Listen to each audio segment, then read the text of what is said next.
Java Techno Guru.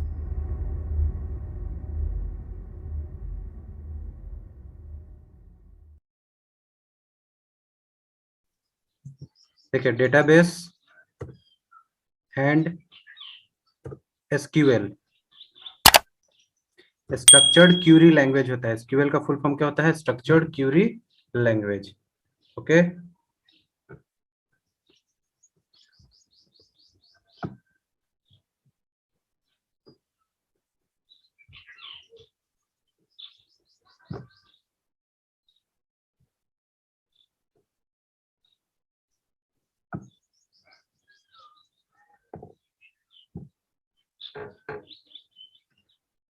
तो चलिए अब हम लोग आज आगे बढ़ते हैं। हम लोग स्ट्रक्चर्ड क्यूरी लैंग्वेज के बारे में आज हम लोग जानेंगे कि स्ट्रक्चर्ड क्यूरी लैंग्वेज क्या होता है और डेटाबेस क्या होता है।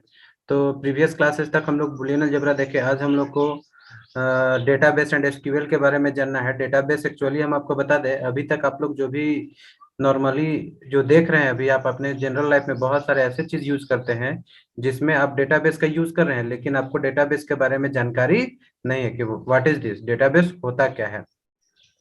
तो एक्चुअल में हम आपको बता दें कि डेटाबेस जो है वो जितने भी आप डेटा स्टोरेज के लिए जो भी आप एलिमेंट्स यूज करते हैं, ठीक है, डेटा एलिमेंट्स के लिए जो है, डेटा के लिए जो भी आप एलिमेंट्स यूज करते हैं वो सब आपका डेटाबेस कहलाता है। ओके, तो डेटा एलिमेंट्स के लिए जैसे क्या यूज करते हैं आप, तो आप बहुत सारे चीज यूज करते हैं। जैसे डेटाबेस में आप रेलवे में जाते होंगे तो रेलवे इंक्वायरी के लिए आप ट्रेन का नंबर, ट्रेन का टाइम, ट्रेन का नाम, कि ये कहाँ से कहाँ तक चलती है, शेड्यूल टाइम, ये आप, तो वो आप सर्च करते हैं। तो वो आप जाके नेट पे और सर्च कर लेते हैं कि ये डेटा कहाँ से हमारा आ रहा है, ठीक है, ये ट्रेन कहाँ से चलती है, कौन सी नंबर ट्रेन चलती है, कितने बजे किस स्टेशन पे पहुंचती है, कहाँ से वो निकलती है, वो चीज हम लोग ढूंढते हैं। तो वो एक्चुअली जो आप लोग यूज कर रहे हैं वो एक डेटाबेस है। अभी तक हम लोग बहुत सारे चीज यूज करते हैं, डेटाबेस के रूप में यूज करते हैं, लेकिन एक्चुअली में आप जानते नहीं कि डेटाबेस होता क्या है। तो एक्चुअली वो एक डेटाबेस है। जस्ट लाइक उसी तरह से आप अपना जो है रिजल्ट हासिल किए होंगे। रिजल्ट जो है वो रिजल्ट आप देख रहे होंगे कि 10th में आप अपना रिजल्ट हासिल किए होंगे या किसी का 12th का रिजल्ट हासिल किए होंगे, तो ऑनलाइन आप रिजल्ट को सर्च कर पाते हैं।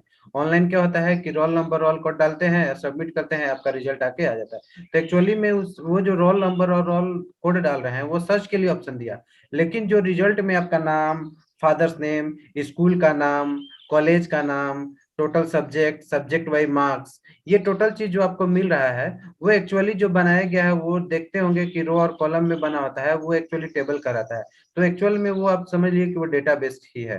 वो हम लोग डेटाबेस का ही यूज करते हैं। तो जैसे जब हम लोग कुछ डेटा को, यानी जब हम लोग कुछ चीज को मैन्युअली हम लोग वर्क कर पा रहे हैं, जस्ट लाइक समझ लीजिए कि जैसे जो हम लोग नॉर्मल फॉर्मेट में जब हम लोग काम कर पाते हैं, तो डेटाबेस का रिक्वायरमेंट क्यों होता है? फर्स्ट क्वेश्चन होता है कि ठीक है, डेटाबेस तो है, डेटाबेस हम लोग समझ गए कि डेटाबेस होता क्या है, कि जहाँ पे रिकॉर्ड्स को कंप्यूटराइज फॉर्मेट में हम लोग स्टोर करते हैं, data is called database. But ये हम लोग को कंप्यूटराइज डेटाबेस का जरूरत पड़ता क्यों है? क्योंकि एक्चुअल में हम लोग ऑलरेडी जो है डेटाबेस का यूज मैनुअल फॉर्मेट में भी करते हैं। जस्ट लाइक अगर हम आपको एक एग्जांपल दें, सपोज डेट आप सभी लोग का जितने भी क्लास, आप जितने भी क्लास में स्टूडेंट्स हैं, अगर हम आपको उसका रिकॉर्ड को स्टोर करने के लिए कहें कि आप सभी लोग जो है स्टूडेंट का रिकॉर्ड स्टोर कीजिए, तो आप क्या कीजिएगा?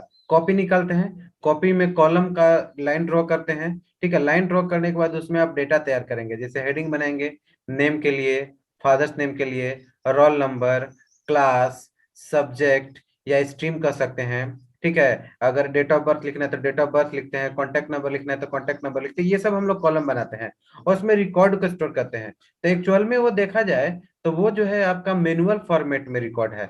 वो क्या है? मैनुअल फॉर्मेट में हम लोग रिकॉर्ड को स्टोर करते हैं, ठीक है।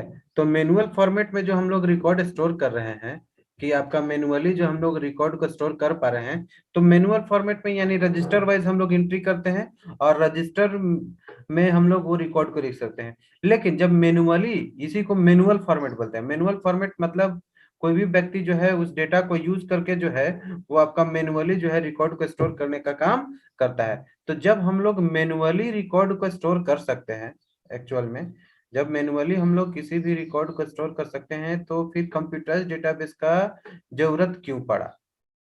पहला क्वेश्चन यही उठता है कि जब हम लोग किसी भी डेटा को मैनुअल फॉर्मेट में स्टोर कर सकते हैं तो कंप्यूटराइज्ड डेटाबेस का रिक्वायरमेंट क्यों पड़ा? तो कुछ ना कुछ खास बात रहा होगा, लोगों को समस्या आ रही होगी, ठीक है, कोई प्रॉब्लम हो रहे होंगे, या तो सर्चिंग में प्रॉब्लम हो रहा होगा, डेटा को फाइंडिंग में प्रॉब्लम हो रहा होगा, डेटा को ऐड करने में प्रॉब्लम हो रहा होगा, डेटा को अगर डुप्लीकेशन करना होगा तब प्रॉब्लम होता हो, डेटा करेक्शन में प्रॉब्लम आते होंगे। तो ये सब चीज प्रॉब्लम जो है वो मैनुअल फॉर्मेट में आते हैं। जस्ट लाइक हम अभी कुछ आपको डिस्कस करते हैं। समझ लीजिए कि अगर मैनुअल फॉर्मेट में हम लोग कोई रजिस्टर में रिकॉर्ड तैयार किए, कुछ भी जो अभी हम डिस्कस किए, जैसे नाम है, फादर्स नेम है, रोल नंबर है, क्लास है, कॉन्टैक्ट नंबर है, डेट ऑफ बर्थ है, ये सब हम लोग स्टूडेंट का डिटेल्स स्टोर किए, कौन से कोर्स में एडमिट हुआ है, कब एडमिशन हुआ है, दैट मीन्स की admission date, date of admission हम कर सकते हैं, डी। तो ये सब चीज का एक रजिस्टर सपोज मान लिया हम लोग तैयार किए। अब रजिस्टर तैयार करने के बाद हम लोग को ऐसा रिक्वायरमेंट आता है कि जो हम लोग स्टूडेंट का स्टोर कर रहे हैं, तो जब रिक्वायरमेंट हम लोग का आ रहा है कि वो जो है वो डेटा कैसे यूज होगा, वो जो है डेटा कैसे यूज होगा, ठीक है। तो यहाँ पे समस्या आता है कि हम लोग जो डेटा स्टोर किए हैं उसमें समस्या आता है कि अगर 1000 स्टूडेंट का हम लोग रिकॉर्ड स्टोर किए हैं और 1000 स्टूडेंट का रिकॉर्ड स्टोर करने के दौरान क्या हुआ कि कुछ त्रुटियां हो गई, या उस वही डेटा आपको रिपीट कर गया, दोबारा जो है एक ही डेटा रिपीट कर गया, तो उस रिपीट डेटा को फाइंड करना मुश्किल हो जाता है। किसमें? मैनुअल फॉर्मेट में। मैनुअल फॉर्मेट यानी रजिस्टर वाइज जो हम लोग एंट्री कर रहे हैं उसमें आपको जो है प्रॉब्लम आती है। प्रॉब्लम ये आता है कि अब हम लोग उस 1000 रिकॉर्ड में से उस डेटा को फाइंड कर पाना मुश्किल होता है, 2 4 5 अगर जो डुप्लीकेट रिकॉर्ड एंट्री है वो फाइंड करना मुश्किल हो जाता है। यही जो है कंप्यूटराइज्ड डेटाबेस में हम लोग को बेनिफिट मिला। कंप्यूटराइज्ड डेटाबेस जो है यही हम लोग को फायदा पहुंचाता है कि हम लोग जब अगर गलती से एंट्री होती है तो उसके लिए एक फीचर्स आपको मिलता है प्राइमरी की का। किसका फीचर्स मिलता है? प्राइमरी की फीचर्स मिलता है। तो प्राइमरी की का जब फीचर्स मिलेगा तो प्राइमरी की जिस कॉलम पे यदि हम लोग लगा देंगे, अगर उसमें दोबारा अगर गलती से एक ही डेटा रिपीट होता है, एक ही डेटा दोबारा अगर आप एंट्री करते हैं बाय मिस्टेक, तो वो आपको एक्सेप्ट नहीं करेगा। तो ये मैनुअल फॉर्मेट से बेटर हो गया कौन? कंप्यूटर डेटाबेस, जिससे आपको जो है डुप्लीकेट डेटा को एंट्री करने में प्रॉब्लम जो आ रही थी उससे आपको निजात मिल गया कि आप उसको जो है दोबारा हम लोग रिकॉर्ड को ऐड करने का जरूरत नहीं पड़ रहा है।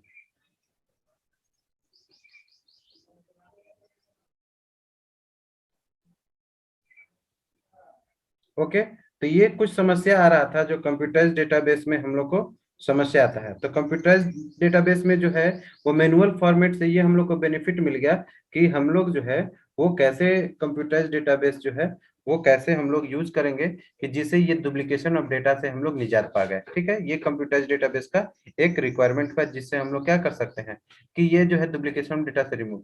दूसरा जो है कि जब हम लोग 1000 रिकॉर्ड स्टोर कर लिए, अब 1000 रिकॉर्ड स्टोर कर लिए और हम चाहते हैं कि साइंस पढ़ने वाले कितने स्टूडेंट हैं। फॉर एग्जाम्पल एक समझिएगा बात, अब रजिस्टर में अगर हम एंट्री किए 1000 स्टूडेंट का और अगर उसमें से हम लोग फाइंड करते हैं कि साइंस पढ़ने वाले कितने स्टूडेंट हैं, तो साइंस पढ़ने वाले जो है वो कितने स्टूडेंट हैं, तो साइंस पढ़ने वाले स्टूडेंट की संख्या, सबसे पहला हम लोग क्या ढूंढते हैं? साइंस पढ़ने वाले स्टूडेंट की संख्या। तब रजिस्टर में से साइंस पढ़ने वाले स्टूडेंट को फाइंड करना आसान नहीं है, जबकि यही कंप्यूटराइज्ड डेटाबेस में सिर्फ कॉलम में जाके और साइंस वाले को फाइंड करेंगे, तो साइंस पढ़ने वाले जितने भी स्टूडेंट होंगे, 100 50 200 जितने भी स्टूडेंट, उसका लिस्ट पूरा हमारा दिख जाएगा। तो ये कंप्यूटराइज्ड डेटाबेस से एक बेनिफिट है कि कंप्यूटराइज्ड डेटाबेस से जब हम लोग उस चीज को लाएंगे तो हम लोग क्या कर सकते हैं? रिकॉर्ड को स्टोर कर सकते हैं, आसानी से हम लोग रिकॉर्ड को देख सकते हैं, फाइंड कर सकते हैं। यानी सर्चिंग में जो है हमें मैनुअल फॉर्मेट के बजाय कंप्यूटराइज्ड डेटाबेस में हम लोग को सहायता मिलता है। ठीक है। थर्ड जो है अनशेयरेबल डेटा। अनशेयरेबल डेटा कहने का मतलब जो मैनुअल फॉर्मेट में जो हम लोग डेटा को शेयर नहीं कर सकते हैं, जबकि यही कंप्यूटराइज्ड डेटाबेस रहेगा तो उसमें हम लोग डेटाबेस को क्या कर सकते हैं? शेयर कर सकते हैं। डेटाबेस को क्या कर सकते हैं हम लोग? शेयर कर सकते हैं। जस्ट लाइक समझिएगा, जैसे अभी हम जस्ट जिक्र किए कि एक रजिस्टर बना है जिसमें नाम है, फादर्स नेम है, रोल नंबर है, क्लास है, कॉन्टैक्ट नंबर है, ठीक है, और डेट ऑफ बर्थ है। फॉर एग्जाम्पल अगर हम लोग को उसमें 3 कॉलम और बढ़ाना पड़ा, तो एक रजिस्टर में जब हम इतना कॉलम ऑलरेडी ड्रॉ कर चुके हैं और उसमें जगह नहीं है, तो 3 कॉलम हम लोग कैसे बढ़ाएंगे? तो वो 3 कॉलम बढ़ाने में हमको प्रॉब्लम होगा। तो प्रॉब्लम होगा तो फिर हम लोग को क्या करना होगा?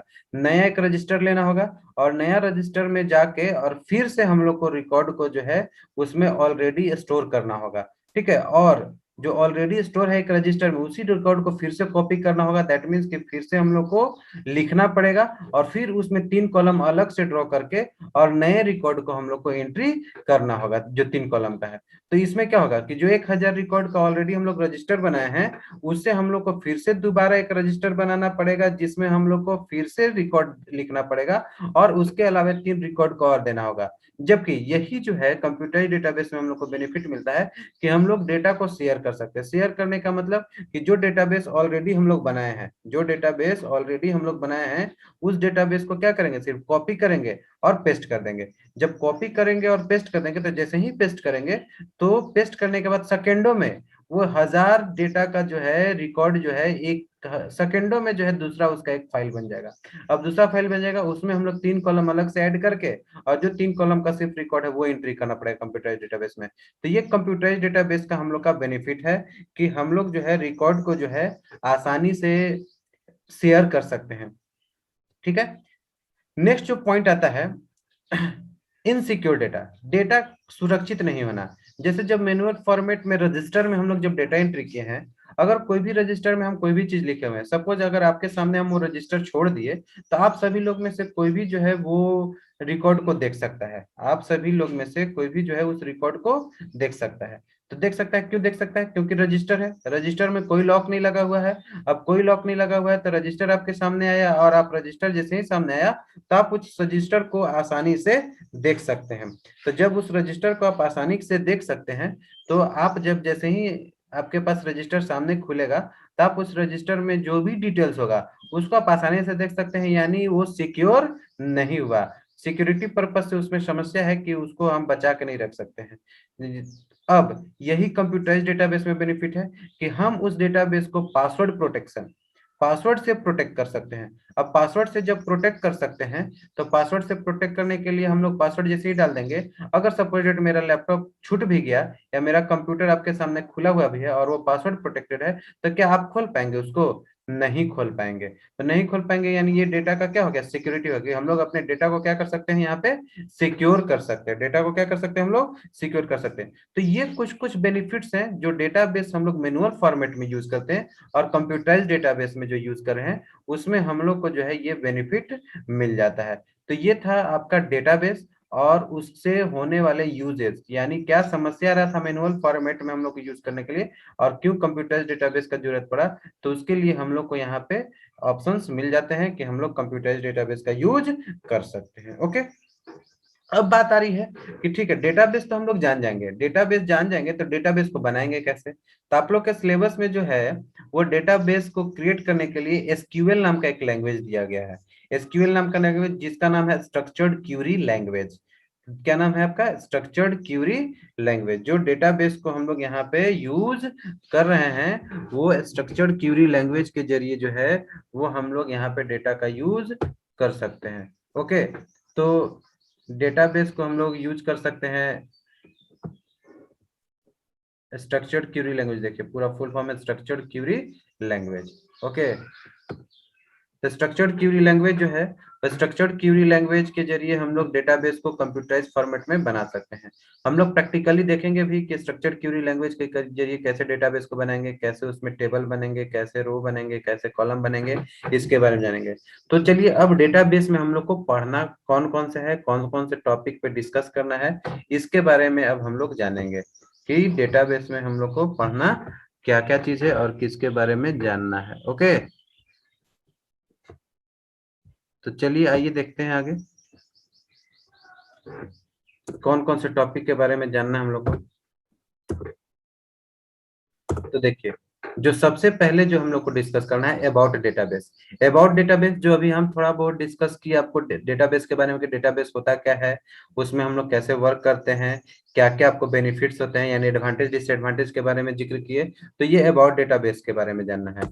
सेकेंड जो पॉइंट आपको जानना है वो है डेटाबेस सिस्टम के बारे में। डेटाबेस सिस्टम क्या होता है? तो डेटाबेस सिस्टम हम आपको अभी जस्ट डिस्कस किए कि डेटाबेस सिस्टम क्या होता है कि कंप्यूटराइज फॉर्मेट में कंप्यूटराइज फॉर्मेट में डेटा को स्टोर करने के लिए जो हम लोग यूज करते हैं, ठीक है, कंप्यूटराइज फॉर्मेट में जो रिकॉर्ड को स्टोर करने के कोई भी सिस्टम का जो यूज करते हैं उसी को हम लोग डेटाबेस सिस्टम कहते हैं, ठीक है।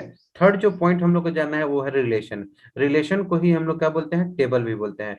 टेबल आप लोग देखे होंगे, टेबल का फॉर्मेट होता है जहां पे डेटा रोज और कॉलम में स्टोर्स होते हैं। रिकॉर्ड्स या जो भी डेटा है रो और कॉलम में स्टोर होंगे उसको हम लोग टेबल कहते हैं। तो इसके बारे में डिस्कस करेंगे।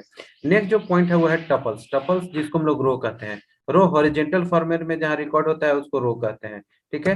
नेक्स्ट जो पॉइंट है वो है आपका एट्रीब्यूट्स। एट्रीब्यूट्स यानी कॉलम्स। कॉलम्स के फॉर्मेट में जो हम लोग रो रो हॉरिजॉन्टल फॉर्मेट हो गया और कॉलम वर्टिकल फॉर्मेट हो गया। तो वर्टिकल फॉर्मेट को कॉलम बोलते हैं, उसी को यहाँ पे एट्रीब्यूट्स भी बोलते हैं, ओके। उसके बाद है कार्डिनलिटी। नंबर ऑफ रोज को कार्डिनलिटी बोलते हैं, ओके। इसके बारे में डिस्कस करना है। उसके बाद डिग्री। डिग्री क्या होता है, तो नंबर ऑफ कॉलम्स को हम लोग टेबल में जो भी नंबर ऑफ कॉलम्स होगा उसको डिग्री बोलते हैं, ओके। नेक्स्ट है आपका व्यू। व्यू जो होता है एक वर्चुअल टेबल होता है जो रियल में एग्जिस्ट नहीं होता है, उसको हम लोग जो है सिर्फ केवल देखने के लिए यूज करते हैं, यानी उसको रिकॉर्ड को डिस्प्ले कराने के लिए यूज करते हैं, वो आपका व्यू होगा। नेक्स्ट जो पॉइंट है आपका वो है डोमेन। डोमेन एक्चुअली कॉलम है। एक कॉलम का समूह होता है जिसमें रिकॉर्ड आपका स्टोर होके रहता है। तो ये कुछ टॉपिक्स हैं जिसके बारे में हम लोग डेटाबेस में जानेंगे, डेटाबेस के सिलेबस में। कुछ और टॉपिक्स हैं जो नेक्स्ट देखते हैं कि वो क्या क्या चीज है। तो नेक्स्ट टॉपिक में हम लोग को जानना है कीज के बारे में। किसके बारे में जानना है आपको, कीज के बारे में जानना है। कीज में है आपको किस किस चीज के बारे में जानना है, तो की में जो है प्राइमरी की के बारे में जानना है। उसके बाद आपको फॉरेन की के बारे में जानना है, ठीक है। उसके बाद आपका कैंडिडेट की के बारे में जानना है। आफ्टर दैट आप लोग को अल्टरनेट की के बारे में हम लोग डिस्कस करेंगे। तो ये 4 कीज के बारे में हम लोग डिस्कस करेंगे। जो नेक्स्ट जो टॉपिक देखे उसके बाद ये हम लोग कीज टॉपिक में प्राइमरी की, फॉरेन की, कैंडिडेट की और अल्टरनेट की के बारे में डिस्कस करेंगे। नेक्स्ट जो व्यू पॉइंट है वो नेक्स्ट हम लोग का पॉइंट है। उसके बाद हम लोग देखेंगे डीबीएमएस के बारे में जानेंगे। किसके बारे में जानेंगे, डीबीएमएस। डीबीएमएस होता है डेटाबेस मैनेजमेंट सिस्टम। डीबीएमएस क्या होता है, डेटाबेस मैनेजमेंट सिस्टम, ठीक है। उसके बाद आपका होता है आरडीबीएमएस। आरडीबीएमएस होता है आपका relational database management system. RDBMS क्या होता है, relational database management system, okay. उसके बाद जो है हम लोग जानेंगे डेटा एब्स्ट्रैक्शन के बारे में। किसके बारे में जानेंगे, डेटा एब्स्ट्रैक्शन। इसका डिस्कशन करेंगे। एब्स्ट्रैक्शन मींस निचोड़ होता है, जो डेटा का मेन पॉइंट है उसके बारे में यहाँ पे स्टोरेज होगा, उसका एक्सप्लेनेशन, उसका बैकग्राउंड डिटेल से कोई मतलब नहीं होगा, तो डेटा एब्स्ट्रैक्शन के बारे में जानेंगे। आफ्टर दैट हम लोग जानेंगे डेटा रेड्यूडेंसी। डेटा रेड्यूडेंसी यानी डुप्लीकेशन ऑफ डेटा, यानी जो डेटा रेड्यूडेंसी क्या करता है, डुप्लीकेशन ऑफ डेटा को रिमूव करेगा। That is called duplication of data. जो डेटा का डुप्लीकेशन होगा वो आपका डेटा रेड्यूडेंसी कहलाता है, और जो रिमूव करेगा उसको नॉर्मलाइजेशन कहेंगे। आफ्टर दैट जो है हम लोग जानेंगे डेटा सिक्योरिटी के बारे में। किसके बारे में डिस्कस करेंगे हम लोग, डेटा सिक्योरिटी के बारे में डिस्कस करेंगे। डेटा सिक्योरिटी यानी डेटा का प्रोटेक्शन, कैसे हम लोग डेटा को प्रोटेक्ट कर सकते हैं, वो डेटा सिक्योरिटी होगा। उसके बाद हम लोग जानेंगे डेटा प्राइवेसी के बारे में। डेटा को बचा के रखना, कैसे हम लोग डेटा को अपना प्रोटेक्ट करके बचा के रख सकते हैं, वो डेटा प्राइवेसी के बारे में जानेंगे। उसके बाद हम लोग जानेंगे यूजर्स इन डेटाबेस सिस्टम, यानी कितने तरह के यूजर होते हैं डेटाबेस सिस्टम में, उसके बारे में डिस्कस करेंगे। तो यहाँ पे डेटाबेस सिस्टम में 3 तरह के यूजर होते हैं। आपका एक होता है इंड यूजर, दूसरा होता है एप्लीकेशन सिस्टम एनालिस्ट, और तीसरा होता है फिजिकल स्टोरेज सिस्टम एनालिस्ट। 3 तरह के यूजर होते हैं डेटाबेस सिस्टम में, उसके बारे में हम लोग यहाँ पे डिस्कशन करेंगे। उसके बाद जो हम लोग डिस्कशन करेंगे लेवल ऑफ डेटा एब्स्ट्रैक्शन, यानी डेटा एब्स्ट्रैक्शन के कितने लेवल है। तो 3 लेवल होते हैं डेटा एब्स्ट्रैक्शन के भी, फिजिकल लेवल, कंसेप्चुअल लेवल और व्यूज लेवल। कौन कौन होते हैं, फिजिकल लेवल, कंसेप्चुअल लेवल और व्यूज लेवल, इसके बारे में हम लोग डिस्कस करेंगे। आफ्टर दैट जो है डेटा इंडिपेंडेंस, किसके बारे में डिस्कस करेंगे हम लोग, डेटा इंडिपेंडेंस के बारे में डिस्कस करेंगे। डेटा इंडिपेंडेंस क्या होता है, डेटा का आजादी क्या होता है, उसके बारे में हम लोग डिस्कस करेंगे। आफ्टर दैट जो है डेटा मॉडल्स। डेटा मॉडल्स के बारे में जानेंगे। 3 तरह के डेटा मॉडल्स होते हैं, रिलेशनल मॉडल होते हैं, ठीक है। उसके बाद आपका होता है हियरार्चिकल मॉडल होता है और नेटवर्क मॉडल होता है। कि 3 तरह के डेटा मॉडल होते हैं, रिलेशनल मॉडल, नेटवर्क मॉडल और हियरार्चिकल मॉडल, ठीक है। ये 3 डेटा मॉडल के बारे में हम लोग डिस्कस करेंगे। और लास्ट टॉपिक हम लोग डिस्कस करेंगे नॉर्मलाइजेशन के बारे में। ये डेटाबेस का कुछ टॉपिक्स हैं जिसके बारे में हम लोग डिस्कस करेंगे इस क्लासेस में। इस क्लासेस मतलब डेटाबेस के चैप्टर में हम लोग डिस्कस करेंगे। ओके, तो जब डेटाबेस के जब स्टार्ट होगा तो डेटाबेस में जितने भी अभी हम लोग टॉपिक देखे हम लोग उस टॉपिक के बारे में हम लोग यहाँ पे डिस्कशन करेंगे कि कैसे हम लोग डेटाबेस के बारे में आगे जानेंगे। चलिए, तो सबसे पहला हम लोग अबाउट डेटाबेस यानी डेटाबेस के बारे में भी हम डिस्कस किए, उसी के बारे में जानते हैं कि डेटाबेस होता क्या है, डेटाबेस सिस्टम क्या होते हैं, उसके बेनिफिट्स क्या हैं और एडवांटेज एंड डिसएडवांटेज। तो ये जितने भी टॉपिक हम बोले, सबसे फर्स्ट टॉपिक है database, what is this, database system what is this, उसके बाद एडवांटेज और डिसएडवांटेज दोनों जिक्र है उसी क्वेश्चंस में। आपको सिर्फ पर्टिकुलरली समझ लेना है कि डेटाबेस का एडवांटेज डिसएडवांटेज जब लिखना होगा तो कैसे आपको प्रॉब्लम को सॉल्व करना है वो आप खुद देख लेंगे। ठीक है, ओके। तो सबसे पहले स्टूडेंट्स आप लोग बताइए कि यहाँ तक जो हम अभी डिस्कस किए उसमें किसको प्रॉब्लम है, अगर किसी को प्रॉब्लम है तो आप बताइए कि किनको किनको ये प्रॉब्लम है, वो बताएंगे। अगर किसी को प्रॉब्लम है तो आप बताइए। हेलो, आवाज जा रही है? हाँ सर। किसी को प्रॉब्लम है? अभी तक जितना डिस्कस किए उसमें अगर किसी को कोई प्रॉब्लम है तो बताइए, नो सर। आगे बढ़ा जाए। Yes sir.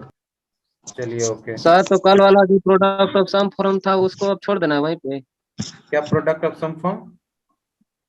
जो कल मतलब होमवर्क दिए थे और पढ़ा रहे थे, अब उससे अलग ना है ये डेटाबेस। हाँ, डेटाबेस ये नया टॉपिक हो गया, आपका नया चैप्टर है। बुलियन अलजेब्रा चला था, तो बुलियन अलजेब्रा पिछले क्लास में ही हम बोल चुके हैं कि आपका एंड हो चुका है और होमवर्क दिए हुए थे वो बना के आप अपना व्हाट्सएप में आप शेयर कर सकते हैं। जो जो क्वेश्चन बनाए सभी लोग वो शेयर कर सकते हैं, चेक करेंगे हम, अगर कोई प्रॉब्लम होगा तो हम बताएंगे आप लोग को। ठीक है, तो व्हाट्सएप में आप लोग या टेलीग्राम पे आप लोग उसको मैसेज के रूप में ऐड कर सकते हैं। ओके, जी सर।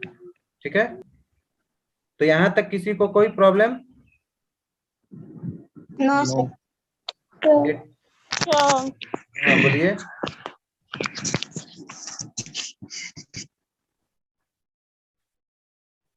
बोलिए, कोई प्रॉब्लम है किसी को तो?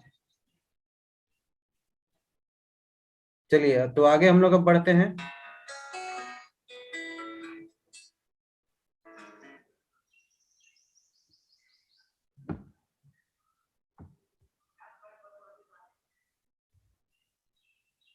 चलिए, तो नेक्स्ट टॉपिक अब हम लोग डिस्कस करते हैं। नेक्स्ट टॉपिक है आपका, हम अभी जस्ट डिस्कस कर रहे थे about database and database system. किसके बारे में अब हम लोग जानेंगे? About database and database system, यानी डेटाबेस के बारे में जानेंगे और डेटाबेस सिस्टम क्या होता है उसके बारे में हम लोग जानेंगे। ठीक है, चलिए, तो नेक्स्ट जो क्वेश्चन है आपके पास वो है व्हाट इज डेटाबेस सिस्टम, और इसी में एक और क्वेश्चन ऐड है व्हाट इज इट्स नीड, यानी डेटाबेस सिस्टम क्या है और इसका जरूरत क्या है। ठीक है, चलिए 10 मिनट्स में आप लोग का जो है वो समाप्त होगा। तो आप लोग अगर क्लासेस बच जाएंगी तो आप लोग ऐड कर लीजिएगा, और क्लासेस समाप्त हो जाएंगी तो कोई दिक्कत नहीं है। ठीक है ना, दोबारा से ऐड हो जाएंगे अगर 10 मिनट के बाद कटेगा तो सेकेंड आइटम है क्या, व्हाट इज डेटाबेस सिस्टम और व्हाट इज इट्स नीड, यानी डेटाबेस सिस्टम क्या है और इसका रिक्वायरमेंट क्या है। तो चलिए देखिए, डेटाबेस सिस्टम क्या है और उसका रिक्वायरमेंट क्या है हम लोग के पास।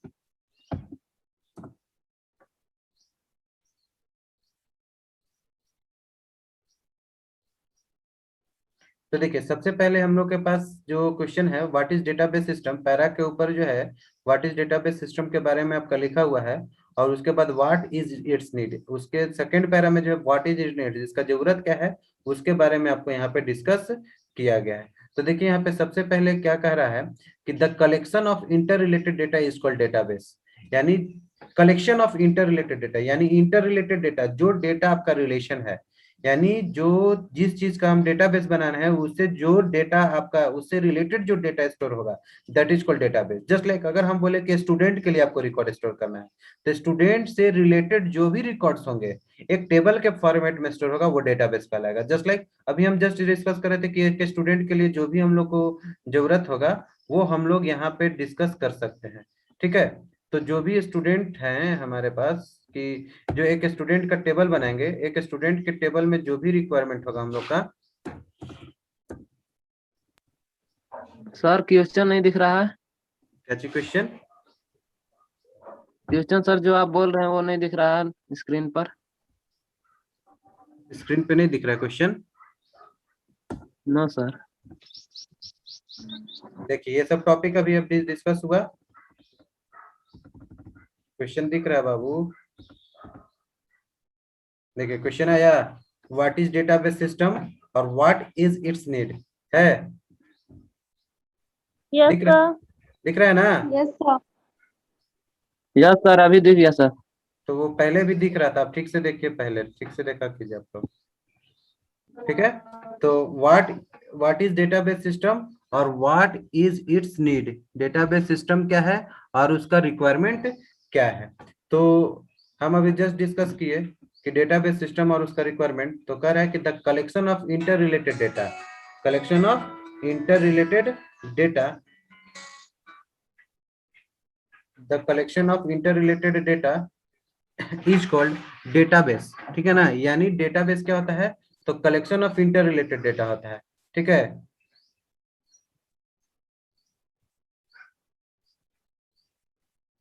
तो आपका कह रहा है कि अभी हम जस्ट डिस्कस किए थे कि स्टूडेंट के लिए जो रिकॉर्ड होगा, स्टूडेंट के लिए जो रिकॉर्ड होगा हम लोग का, वो क्या है कि स्टूडेंट का नाम, father's name, roll number, class.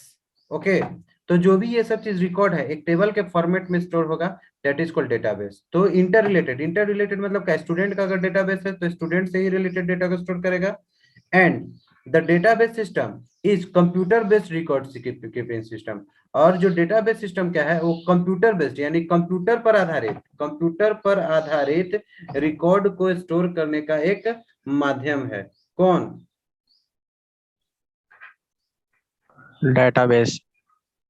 Record को स्टोर करने का माध्यम कौन है? Database system. ठीक है ना? कंप्यूटराइज फॉर्मेट में डेटा को स्टोर करने का जो माध्यम है वो डेटाबेस सिस्टम कहलाता है। और जिस फॉर्मेट में स्टोर हो रहा है उसको हम लोग कहते हैं डेटाबेस। और किस रूप में स्टोर होगा? तो whereas data and records are stored in form of table. जहां पे डेटा किस फॉर्मेट में स्टोर होगा? टेबल के फॉर्मेट में। किस फॉर्मेट में स्टोर होगा? टेबल के फॉर्मेट में स्टोर होंगे आपको। ओके, तो टेबल आप समझते हैं, टेबल जहां पे रिकॉर्ड किस फॉर्मेट में होगा? तो रोज एंड कॉलम वाइज। किस फॉर्मेट में होगा? रोज एंड कॉलम वाइज होंगे रिकॉर्ड्स। ओके, तो चलिए आगे अब देखते हैं व्हाट इज इट नीड्स। इसका जरूरत क्यों पड़ा या क्या इसका रिक्वायरमेंट है। तो देखिए जरूरत क्यों पड़ा, तो हम अभी जस्ट डिस्कस किए थे शुरुआत में कि मैनुअल फॉर्मेट और कंप्यूटराइज डेटाबेस में। तो मैनुअल फॉर्मेट यानी जो रजिस्टर वाइज हम लोग एंट्री करते हैं उसमें जो जो समस्या आया, रजिस्टर वाइज एंट्री करने में जो जो समस्या आ रहा है उस समस्या को हटाने के लिए, उस समस्या को हटाने के लिए जो जो हम लोग रिक्वायरमेंट देख रहे हैं, जो जो रिक्वायरमेंट हम लोग को होगा उस समस्या को हटाने के लिए जो जो चीज का हम लोग एडिंग करेंगे और जो समस्या आ रहा था उसको जो रिमूव करेंगे, that is called what is its need. उसका जरूरत यही है। तो कह रहा है कि the typical file processing system suffers from some major limitation. यानी जो टाइपिकल फाइल प्रोसेसिंग सिस्टम यानी जो मैनुअल फॉर्मेट में जो हम लोग काम करते हैं उसमें कुछ लिमिटेशन है, कुछ दायरे हैं, कुछ प्रॉब्लम्स हैं। जिस प्रॉब्लम से वो जूझते रहता है, जो प्रॉब्लम हम लोग का मैनुअल फॉर्मेट में आता है वो प्रॉब्लम हमेशा आते रहता है। जिसमें आपका है डुप्लीकेशन ऑफ डेटा। क्या रहा है? डुप्लीकेशन ऑफ डेटा यानी डेटा का डुप्लीकेशन लगा रहना। तो डुप्लीकेशन ऑफ डेटा यानी हम लोग एक ही डेटा बार बार रिपीट होने का डर रहता है, तो वो जो है कंप्यूटर डेटाबेस में उससे निजात देगा। आप लोग को एक फीचर्स अभी देखे थे, प्राइमरी की के बारे में बोले थे। तो प्राइमरी की अगर लगा देते किसी कॉलम में तो उसमें दोबारा जो है डुप्लीकेट एंट्री नहीं हो सकता है। दोबारा जो है हम लोग डुप्लीकेट एंट्री नहीं कर सकते हैं, वो होगा डुप्लीकेशन ऑफ डेटा। उसके बाद है आपका इनसिक्योर डेटा। उसके बाद कौन है? इनसिक्योर यानी जो मैनुअल फॉर्मेट का डेटा होता है वो सुरक्षित नहीं था। हमें जस्ट डिस्कस किए थे कि हम लोग उस पर पासवर्ड प्रोटेक्ट नहीं कर सकते, रजिस्टर में हम लोग कोई भी पासवर्ड नहीं लगा सकते हैं। लेकिन अगर वही कंप्यूटराइज्ड डेटाबेस रहेगा तो हम लोग उसको पासवर्ड से प्रोटेक्ट कर सकते हैं। क्या कर सकते हैं? पासवर्ड से प्रोटेक्ट कर सकते हैं। तो जब पासवर्ड से प्रोटेक्ट करेंगे तो आसानी से जो है वो हम लोग क्या करेंगे कि पासवर्ड प्रोटेक्टेड रहेगा तो आप जो है वो प्रोटेक्शन हो गया, तो प्रोटेक्शन ऑफ डेटा हो गया यानी इनसिक्योर डेटा, यानी इनसिक्योर जो असुरक्षित था वो अब क्या हो जाएगा, पासवर्ड से प्रोटेक्ट कर देंगे तो सुरक्षित हो जाएगा। तो ये हम लोग को कंप्यूटर डेटाबेस में बेनिफिट मिलता है। उसके बाद है इनकरेक्ट डेटा, डेटा का गलत होना, यानी जो इनकरेक्ट डेटा, डेटा जो है मैनुअल फॉर्मेट में गलती होता है या और भी कोई प्रॉब्लम आते हैं, वो गलती को बचाने के लिए जो है वो हम लोग डेटा को कंप्यूटर डेटाबेस में उसका फैसिलिटीज है कि हम लोग डेटा को करेक्ट कर सकते हैं। उसके बाद अनशेयरेबल डेटा, डेटा को हम लोग क्या कर सकते हैं, शेयर नहीं कर सकते। अनशेयरेबल डेटा मीन्स क्या है, डेटा को हम लोग शेयर नहीं कर सकते हैं। उसके बाद है आपका ये सब जो है वो मैनुअल फॉर्मेट में प्रॉब्लम आता है, ठीक है, but database system overcomes all this limitation and allow user to work with database easily and efficiently. लेकिन डेटाबेस सिस्टम क्या करता है, यूजर को अलाउ करता है कि हम लोग आसानी से डेटाबेस का क्या कर सकते हैं, हम लोग यूज कर सकते हैं। ओवरकम्स ऑल दिस लिमिटेशन यानी जो भी खामियां था मैनुअल फॉर्मेट में काम करने में, हम लोग को जो भी प्रॉब्लम आता, जो भी समस्या आएगा, वो लिमिटेशन यानी वो प्रॉब्लम को क्या कर दिया डेटाबेस सिस्टम, समाप्त कर दिया। And allow user to work with database, और यूजर को अलाउ किया कि आप डेटाबेस के साथ काम कर सकते हैं इजिली एंड इफिशिएंटली, यानी आसानी से और कुशलता पूर्वक। इजिली एंड इफिशिएंटली यानी आसानी से और कुशलता पूर्वक आप जो है वो डेटाबेस के साथ काम कर सकते हैं। तो ये सब जो समस्या आ रहा है वो समस्या सभी जो है डेटाबेस सिस्टम में समाप्त हो गया, और यूजर को प्लेटफॉर्म दिया कि यूजर आसानी से उसमें काम कर सकता है, आसानी से वर्क कर सकता है, आसानी से डेटा को फाइंड कर सकता है, आसानी से डेटा को शेयर कर सकता है, डेटा को प्रोटेक्ट कर सकता है, डेटा को करेक्ट कर सकता है, और इफिशिएंटली यानी कुशलता पूर्वक उसमें काम कर सकता है। ये जो था what is database system and what is its need हुआ। नेक्स्ट जो आ रहा है वो टॉपिक, नेक्स्ट टॉपिक आप देखिए, नेक्स्ट टॉपिक है आपका वो है next topic element of database. किसके बारे में हम लोग को जानना है, list of languages and applications used to create database. अब कौन कौन से एप्लीकेशंस हैं या कौन कौन से लैंग्वेज हैं जो डेटाबेस को क्रिएट करने के लिए यूज में लाए जाते हैं, तो वो देखिए। आपका सबसे पहले एसक्यूएल जो आप लोग का सिलेबस में है, स्ट्रक्चर्ड क्वेरी लैंग्वेज। उसके बाद है आपका ओरेकल, बहुत ही बड़ा ये फॉर्मेट होता है जो डेटाबेस को क्रिएट करने के लिए यूज होता है, वर्ल्ड का सबसे बड़ा डेटाबेस क्रिएटर है। उसके बाद आपका डीबेस डेटाबेस, उसके बाद साइबेस, साइबेस के जरिए भी डेटाबेस क्रिएट होता है। उसके बाद एमएस एक्सेस एप्लीकेशन के रूप में आ जाइए तो एमएस ऑफिस का एक एलिमेंट है एमएस एक्सेस, उसके जरिए भी हम लोग डेटाबेस को क्रिएट कर सकते हैं, ठीक है। नेक्स्ट जो टॉपिक है वो है आपका माई एसक्यूएल। माई एसक्यूएल के जरिए भी हम लोग डेटाबेस को क्रिएट कर सकते हैं। ओके, तो ये कुछ लैंग्वेजेज है, कुछ एप्लीकेशन है जिसके जरिए हम लोग डेटाबेस को क्या करते हैं, क्रिएट करते हैं। अब आ जाइए next topic, element of database के बारे में जानना है। किसके बारे में जानना है हम लोग को, एलिमेंट ऑफ डेटाबेस, यानी डेटाबेस के कौन कौन से एलिमेंट हैं उसके बारे में हम लोग को यहाँ पे जानना है। किसमें, डेटाबेस के टॉपिक में। तो जो एलिमेंट ऑफ डेटाबेस है उसमें जो है सबसे पहला एलिमेंट है वो है आपका रिलेशन। सबसे पहला एलिमेंट कौन है आपका, रिलेशन। रिलेशन जिसको हम लोग टेबल भी कहते हैं। अभी जस्ट डिस्कस हुआ था कि रिलेशन, तो कर है कि relation is also called table, यानी टेबल को ही हम लोग क्या कहते हैं,